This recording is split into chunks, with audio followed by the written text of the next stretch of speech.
Salam sehat Sobat dari Bali, bersama saya jumpa lagi Tirka Widanti dalam program Chit East Meets West, sebuah bincang santai menghadirkan teman-teman dari mancanegara yang sedang berkunjung ke Bali.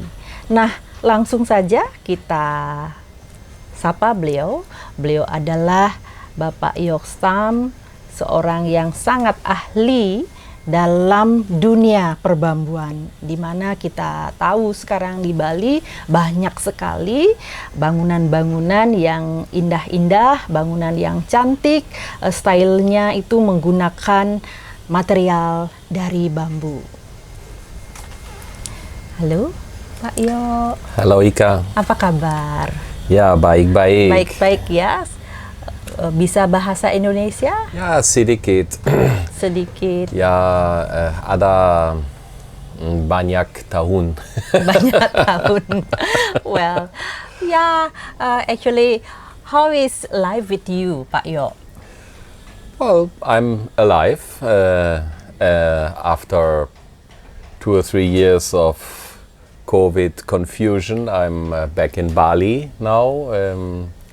I wasn't here 3 years, and I see a lot of things have been developing. Even there was a total shutdown, but you were maintaining the country nicely, and I hope not too many people got sick, and I hope not too many people lost their jobs due to these rather crazy COVID restrictions. I think many jobs went down, and now there's no tourism in Bali, or very little.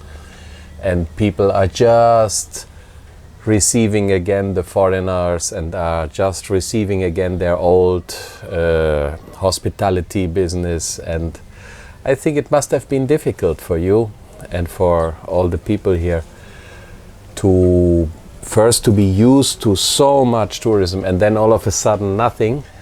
I imagine, but the rest of the world had the same situation. I see. Yeah, I see. I guess so. Yeah, yeah. But I'm glad to hear that you are back here in Bali.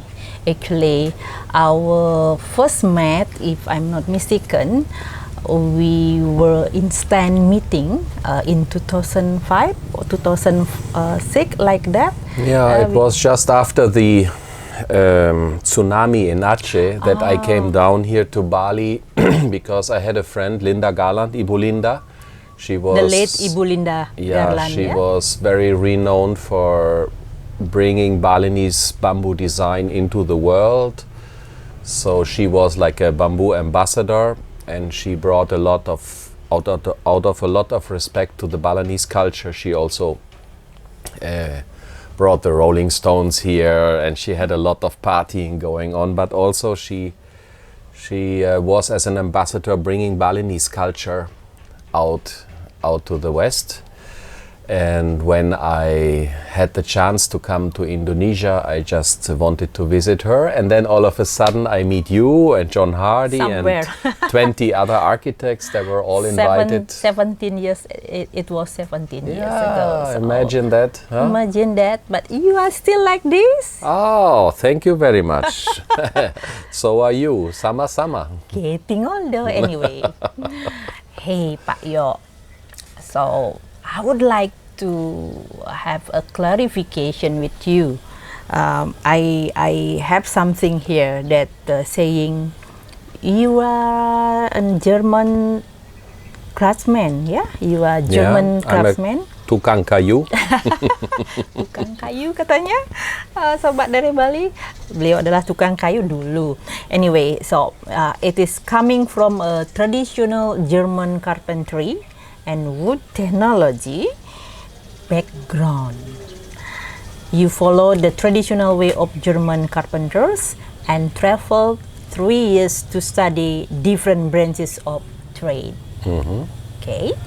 Then during the winters, you escape the tropics and discovered giant bamboo as being the ideal substitute for timber.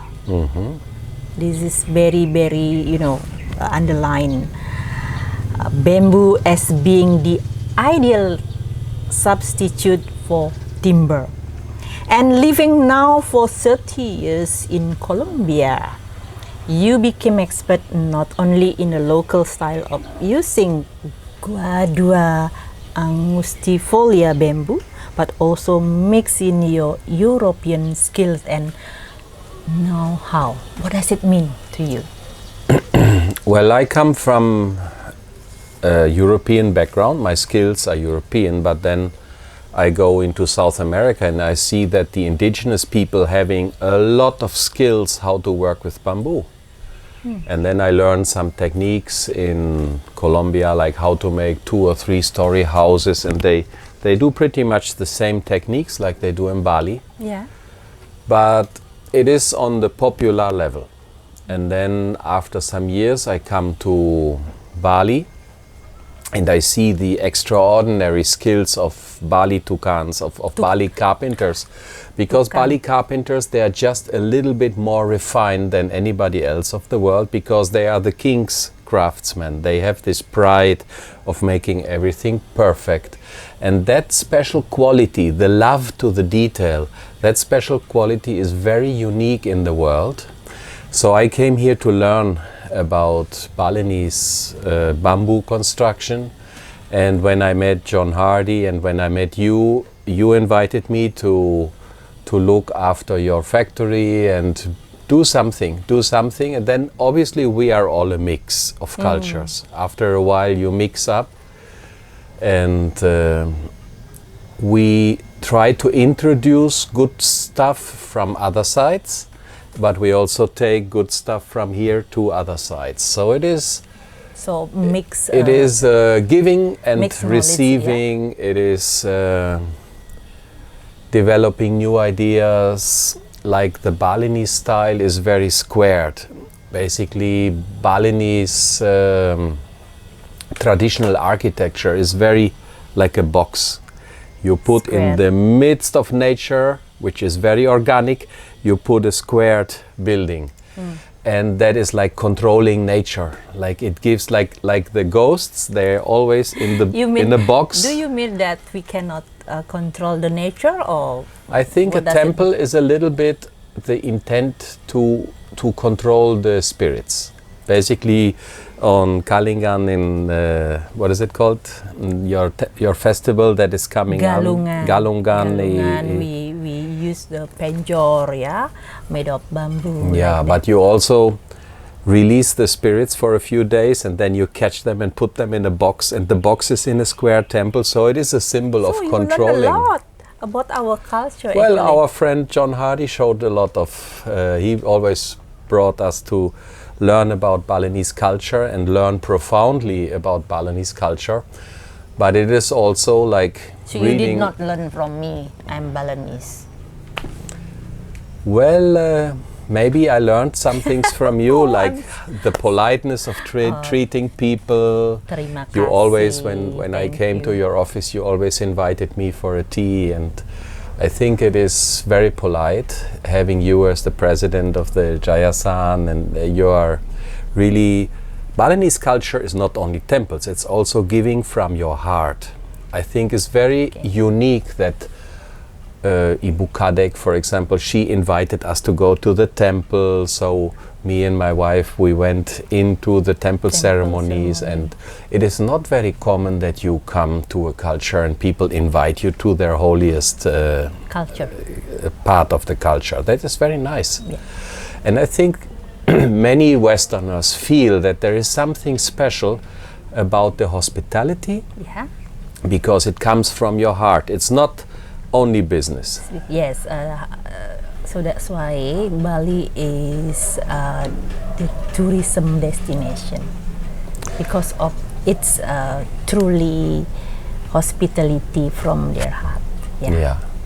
And You it is agree with also that one? maintaining a lot. Like when I came here first in 2005, I saw Bali very similar to now, only that there is much more city life now. There are much more motorbikes and much more paved roads. But the heart, the essential Balinese feeling, the hospitality, but also the dedication to the spirits, the cleaning up of the compound, the burning of the waste, and like the the perfection in craftsmanship, it is still the same. So Yeah, because it's we call it the value. Yeah, the values of them. yeah, so you are maintaining the values, although you could be considered like a leftover from the Stone Age. You're not only picking the stones very nicely, but you also give still continuity to those old values, which I like very much. Yeah. Okay, so then we go to the next question. You can see now that many bamboo buildings in Bali, okay, and have been made by bamboo materials as well. And surprisingly, the styles and the models are very cute, very beautiful. How do you see this? Well, I learned a lot, as I told you. I come here and I see a lot. It's not only technique, it's also expression. And one very specific influence came from the jewelry design, where you were heading the company. Where I was born. Then the jewelry design has these nice curves and that beauty, and bringing that beauty into bamboo was maybe not so easy. It is very different material, and I liked to learn that language, and it became like, normally as a German I'm pretty squared and strong and quads. Yeah, very, very. But now square. I'm much more going for aesthetic, for expression, like the Balinese dancer that you had yesterday at the G20 meeting. No? Oh! Every little finger has its meaning and saw its expression, and the heads go like this, and there is a lot of detailed domination of every little detail is expression, and we don't understand, but we can feel it. Even if we are Westerners, we don't really know what's going on the dimension of your culture, but we can feel that there is a lot to learn. Okay, okay. So, beside for building, how can bamboo be a part of our life, according to your opinion? Well, I choose bamboo to be a replacement of tropical timber. Timber, yeah. I wouldn't it was care very if it clear. is like subtropical timber is pine wood or eucalyptus is fast growing timber, that's okay. But if you have a tree that needs 400 years to become beautiful and strong wood, Yes. and if you compare to bamboo that needs 4 years, yeah, so I think in the use of bamboo as a substitute for tropical timber, you basically you can have 100 people more having the same benefit, because from 4 years to 400 years you still have that amount of people. We are so many more people nowadays. Bali is full of people, the world is full of people. We need resources, and we don't have time to wait 400 years until all these trees grow up. We have to use sustainably harvested timber, or we have to use like bamboo, which is a grass Yes. that grows very fast and that can help us to come up with the needs. And all bamboos, let's say bamboo tree, can be used. So Yeah, some are just for furniture, some are used for houses, some are used for walls, some are used for flooring. But like this house probably is 5 years old, yeah, and it will stand another 20 years. But then maybe there will be a completely different thing going up here, because if you see, for example, a cement building is a cement building for 100 years, but it also needs, you have to get a loan from the bank, you have to work 50 years to pay a cement building for 100 years. But maybe you're not living 100 years, you're only living 25 years. oh, sorry to. Yeah. So yeah. you have to think, what can I do? Like, I'm only having 25 years more to go. I will go for a bamboo building. Yes. I think so that is the concept, yeah, our concept too. Well, apart from Indonesia, tell me more, in what countries you have made bamboo buildings? All over the tropical belt. So I have Such been as? in the Pacific Islands like Tahiti and Tahiti. Vanuatu and Ambon and Aceh and Lombok and Thailand, Cambodia, Vietnam, Philippines. I've been Japan? No? not yet. Not yet? Not yet. India? Not Yeah, yet? India and Madagascar and Kenya and Africa and many parts in South America and Central America. I think I've travel maybe 30, 40 countries. But I think there are still many countries out there. But the funny part is the tropics are the same everywhere, just the people are different. Well, you are identic, we call it in Bahasa Indonesia, identic with the bamboo. If we see you, and it is automatically, oh, Mr. Bamboo. So, bamboo specialist. Are you okay with that? I Because think every invitations from all over the world, now they ask you to talk about bamboo. They ask you your opinion about how to build bamboo building. So like that. But I think there are many Indonesian specialists also. Like, for example, remember Pak Kantor, the temple builder from Ubud area. Yeah. So I learned so much from him, but he doesn't speak English. So he has a limited transmission. He cannot go to Philippines and he cannot go to, I don't know, Cambodia. Yeah, he can work inside Indonesia. But as I speak a little bit English, I speak a little bit Spanish, I speak a little bit Portuguese. And Bahasa Indonesia too. And sedikit. Coming soon. Well, so means that besides of skills, bamboo skills, that we also need the language. Yeah, I need a little bit.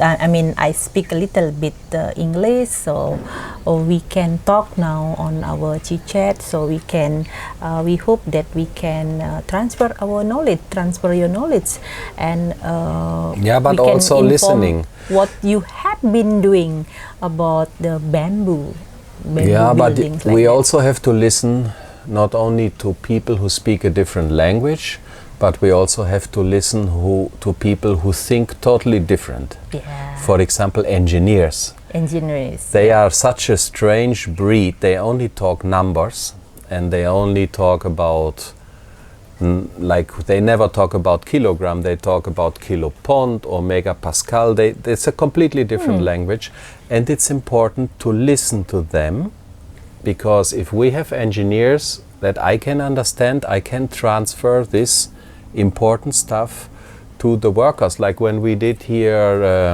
the bamboo arc, it was very important because it's such a big building, 20 meters high. Giant building. Giant building. The forces are so big, you cannot go anymore by tradition. You have to involve engineers. Engineering, and also it's technique. Yeah, it's a special technique. Like Yeah. that. So it is very interesting if we talk about these bamboo styles and also bamboo's beauty. Maybe this is last question for you, and then I will relieve you, and because I heard that you are going to somewhere very soon. Anyway, how can Bali maintain its beauty? This is maybe last question to you, according to your opinion.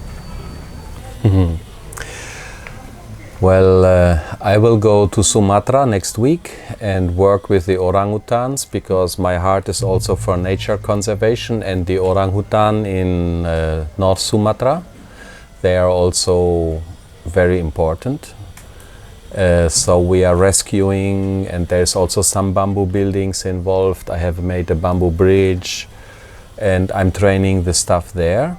And then I come back to Bali in 2 weeks to make another workshop here with Orrin Hardy, the son of John Hardy. He makes these bamboo university trainings, and I think it's very important to continue with the legacy of his father and also continue with the with the charm of bamboo green school. Everybody in the world knows about the building of the bamboo ark and the green school, and it is good that there is an essence, and Orin has been born here, so he grew up with the Balinese stuff. He is not a Balinese, but yes, he knows very much about Balinese charm and the softness of treating people, politeness. So he's a good ambassador too. You too. And I think also that Balinese beauty, like you and others, they have to maintain the love for what they are doing, the love for their own history. You have to give this to the future generation, so you're not getting lost in between motorbikes and television and computers and all that new stuff. The essence of the culture is what goes through the centuries. So I like to be welcomed here. I feel always very heartfully welcomed by you and everybody else. Thank you. And I think that is very special, and you have to maintain that little. Everything else is just superficial, like the beach hosts the surfing and the mountain climbing and the zip lines. All that is lateral, is not important. The essence is the culture around the temples. Okay, so thank you. And once again, Pak Yo, thank you for making this happen. And thank you for your time. And we look forward to welcoming you back here in Bali very soon. Okay? Thank you. Thank you. Ibu Yeka.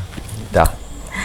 Thank you. Baik, terima kasih Sobat dari Bali. Demikian tadi bincang santai saya, chit-chat saya dengan Bapak Yok Sam dari Jerman. Beliau adalah warga negara Jerman, dan beliau adalah seorang ahli dalam bangunan bambu. Jadi tidak jarang teman-teman beliau memanggilnya Mister Bambu.